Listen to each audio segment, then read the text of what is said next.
Hi. So even though you're on remote now, you can still get books. We're going to be delivering books on the bus runs that go out. We're going to have you keep them until you come back in January, okay? So I've been feverishly reading even more books to book talk to you about, which I'm going to do now, okay?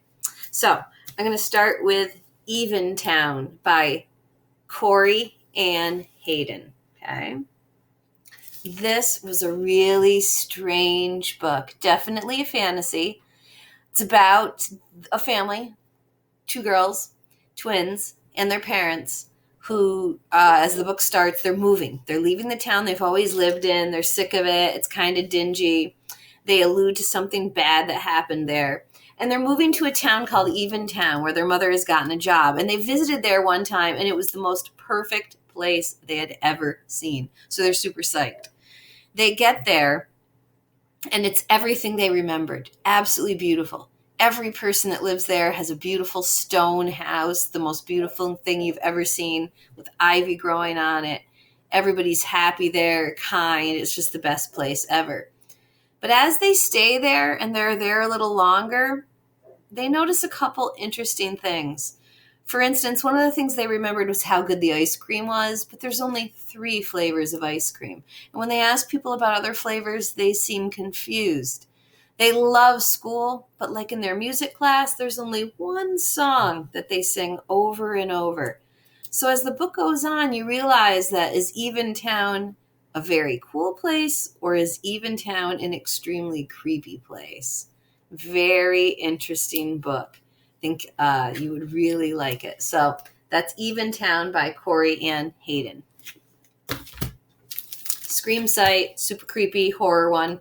It's about this girl who wants to be an investigative journalist when she's older.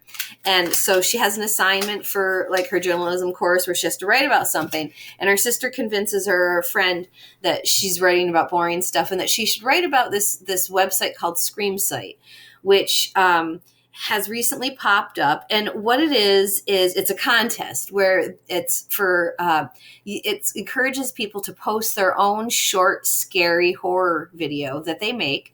And whoever wins, has the best one, is going to go to Hollywood to work with a producer and learn real tips. So her friend tells her that the rumors are, though, that some of the videos, when you watch them online, they seem real. And the rumors are that some of the people that have been in the videos have gone missing. So as an investigative reporter, she doesn't believe this at all. And she decides to look into it. And what she finds is quite scary. The good thing about this book is, even though it looks like a large book, the font is huge. Do you see that? Very large font. So it was a quick read. All right. So that is Scream Site by Justina Ireland. Get it now. Bubble.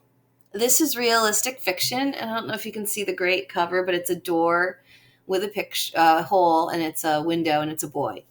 And when I was a kid, there was a after school special, which after school specials were things I watched when I was little, that was about a boy who had to live his whole life in a bubble, literally like a bubble, because he was allergic to everything. And that is indeed what this is about. Now, this boy doesn't have to live in a bubble. He has a suite, like a little in a hotel or in a hospital. He has a fancy room that they've literally made for him. He lives in England, and he's lived there his whole life. So he's, I'm going to guess, I can't exactly remember how old, but 12, maybe 13 years old in the book. And he's lived there his whole life. He cannot leave the room. Anybody that comes in has to go through all these protocols. And even then, he gets very sick. He could die at any time. So I wanted to read it just because, I mean, even though I'm usually not like a sad one, I know those of you who love wonder and stuff would love this book for sure. But I wanted to read it just because I remembered watching that show. I don't know if that's ever happened to you, that you remember something and that makes you want to read a book. But when I read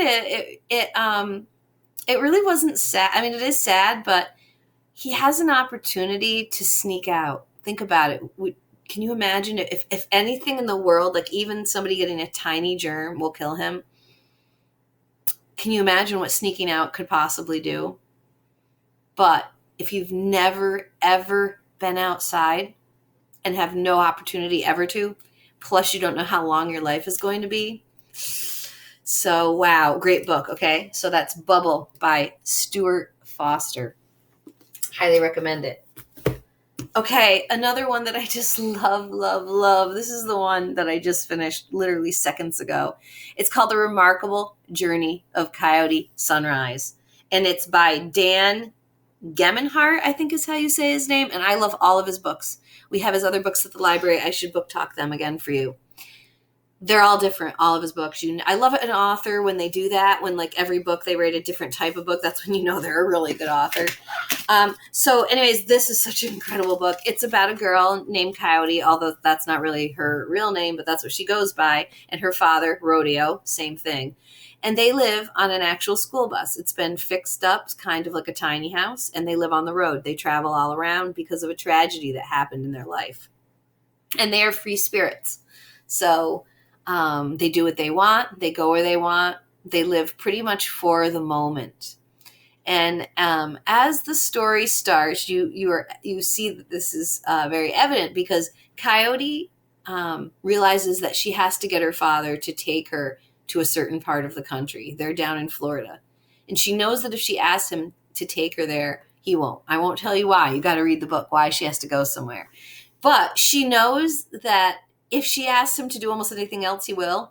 So they play these games, and they're in Florida, okay? And she's like, well, guess where I want to go? I want to go for a sandwich to, I think it's Montana. It's like Montana or Idaho, days away, because that's her plan. She's going to get him across. She has to go cross country up to Washington State by just kind of getting him excited. So he's like, okay, let's do it. Let's jump in the actual bus and go to get a sandwich. It was great. And they meet all these people on the way, and they join the travels. And wow, I just so loved it. So loved it. So loved it. Can you see they pick up animals along the way too? So The Remarkable Journey of Coyote Sunrise by Dan Gemmenhart. You just love it. Try it. Try it. You like it. Realistic fiction. There's nothing magical that happens, and it's a little sad and heartwarming, but in a good way. Z for Zachariah. Okay, some of you older kids, if you're watching this, might be like, oh, you've book talked this before, because I did. I have, and I'm going to continue to always book talk it. When I was grabbing books to bring home, I saw it, and I'm like, you know what? I haven't book talked that in a bit. I'm going to remind kids. So Z for Zachariah by Robert O'Brien. This is an old book. This book is so old that I read it when I was a kid and I was your age. You might be sitting there thinking, then why would I want to read it? Because it's a great book. It is such a good book. Now, if some of you have watched the movie that was out just recently, ignore it. The movie could not have anything to do with it because in this book there are two people in the story, two people only, and I saw that the movie had at least 3 characters. So how can that be? So this is the premise of this story. It's so good. As the book starts, this girl Anne is sitting and she is watching someone come towards her. This has been happening for days. She has a place where she can watch from the valley where she lives, and she can see that someone is coming towards her. She can see smoke, so she knows someone is camping and coming towards her. You might think, big deal, okay? This is a huge deal. Why? Because this is a post-apocalyptic story, a dystopian story, which tells you it's science fiction, which means that in this story, it's past a nuclear, I think it's a nuclear, well, something terrible has happened, basically. And hardly anybody is alive left in the world. And this girl is the only one alive in her town. And before the radio went down, she heard that anyone else that was alive to avoid, because people were getting desperate, as you can imagine they would in a real disaster. So she has been alone for, I think, 2 years, and now she sees someone coming. So what does she do? Part of her is so excited. Can you imagine if you thought that maybe you were the last person alive on Earth and you were never going to see another human ever? And then you had the opportunity to like, wow, there's a human coming that I might be able to be friends with. However, you knew what you heard on the radio, which was beware, be careful, protect yourself. What it boils down to, the premise of this book is, what's more important? Your life, really, or friendship? What are you going to go? You're going to try to go for friendship so that you have somebody? You're going to risk it? Oh, it's such a good book. Try it. Z for Zachariah. Inkling. I guess this is a fantasy, but mostly it's just a really, really funny book. Can you see the great cover? It's by Kenneth Opel. Of course, all his books rock. And as this starts, it's literally like so this kid's father is a famous like cartoonist. So he goes to bed and he leaves his journal open that he's working on his cartoon work, and he's like a graphic artist, and this ink blob comes alive and pulls itself off of the paper. It has a thirst though for words. So everywhere it goes, like if it rolls over the top of a book, it's going to absorb all of the information into itself and get bigger, and also get that it's going to, like, when you open the book is empty. So you can see the problems with this. So the kids, this kid, since his father's famous for comic books and stuff, everyone assumes that he's a great artist, and so he hasn't been able to let kids know that. And so he and the Inkling become friends. And, I can't even explain it all. It's such a zany story, but just, it's hilarious. You can think of some of the things that happen. He can actually, if Inkling gets in his pen, he can be a fabulous, he can be like world famous, because Inky can draw everything. But also Inky has an insatiable appetite for ink. So I loved it, really. If you like a weird book, if you're into art or something like that, try that. All right, now I know in the beginning I talked about Scream Sight, which was a scary book. And this is similar, although not really, just similar in that it kind of takes place around Halloween, which Scream Sight doesn't, but Scream Sight is a book I would push near Halloween.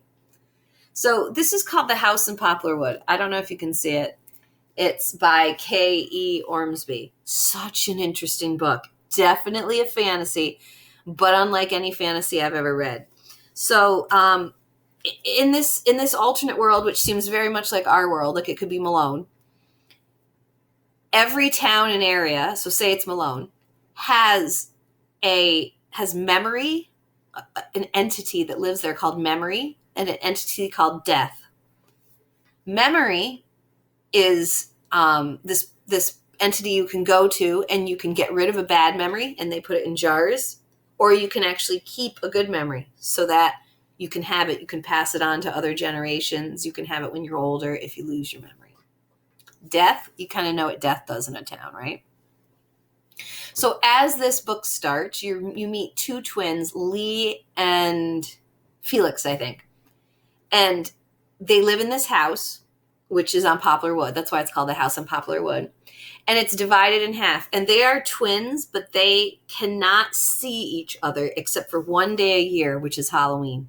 Okay? They can see each other. They can go out on the porch and see each other, like, kind of, it's not like if they see each other, one will like disappear or something, but they can't live together. They can't be in the same area.